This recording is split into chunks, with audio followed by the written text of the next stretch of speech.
Sila baca suratul Fatihah. A'udzu billahi minasyaitonir rajim. Bismillahirrahmanirrahim. Alhamdulillahi rabbil alamin. Ar-Rahmanir Rahim. Maliki yaumiddin. Iyyaka na'budu wa iyyaka nasta'in. Ihdinas siratal mustaqim. Siratal ladzina an'amta 'alaihim ghairil maghdubi 'alaihim waladdallin.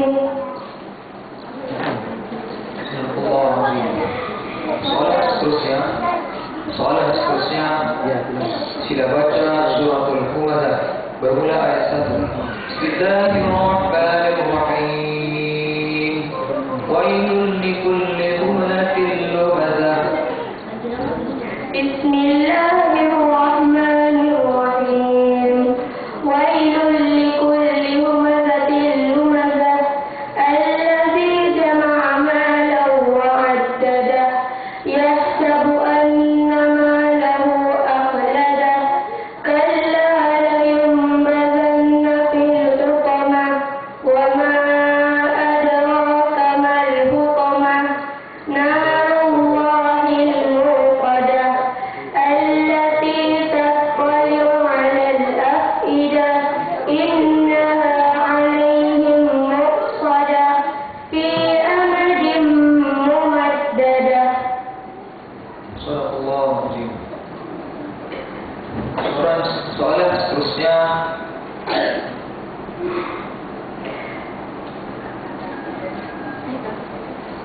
sila sambung bacaan saya. Sila sambung bacaan saya. Suratul Alaq ayat 13. A'udzu billahi minasy syaithanir rajim. Ara'aita in kadzdzaba wa tawalla. Bismillahirrahmanirrahim. Ara'aita in kadzdzaba wa tawalla. Alam ya'lam bi anna Allaha yara. Kalla la illam yantahi lanasfa'an bin nasiyah.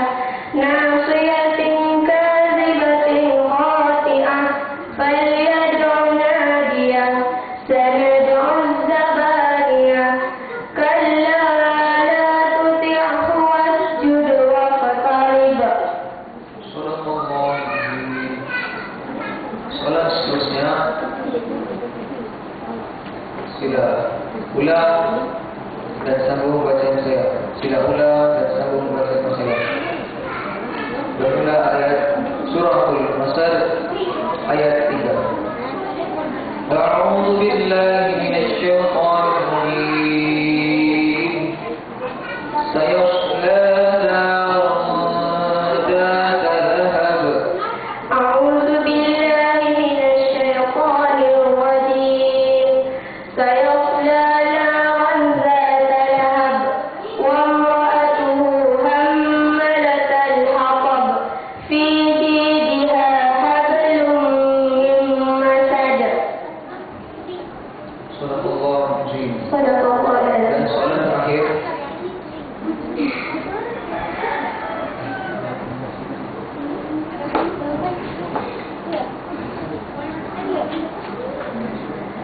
sila ulang dan sambung bacaan saya. Sila ulang dan sambung bacaan saya. Suratul Fil ayat 2. A'udzu billahi minasy syaithanir rajim. Alam yaj'al kaidahum fi tadlil. Bismillahirrahmanirrahim.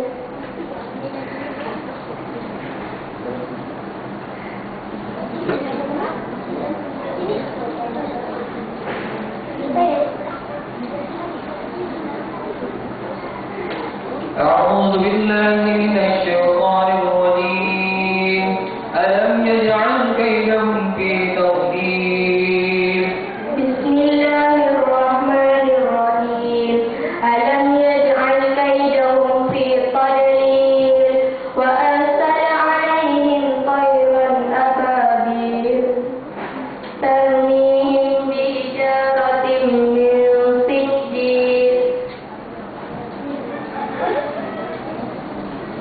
تجعل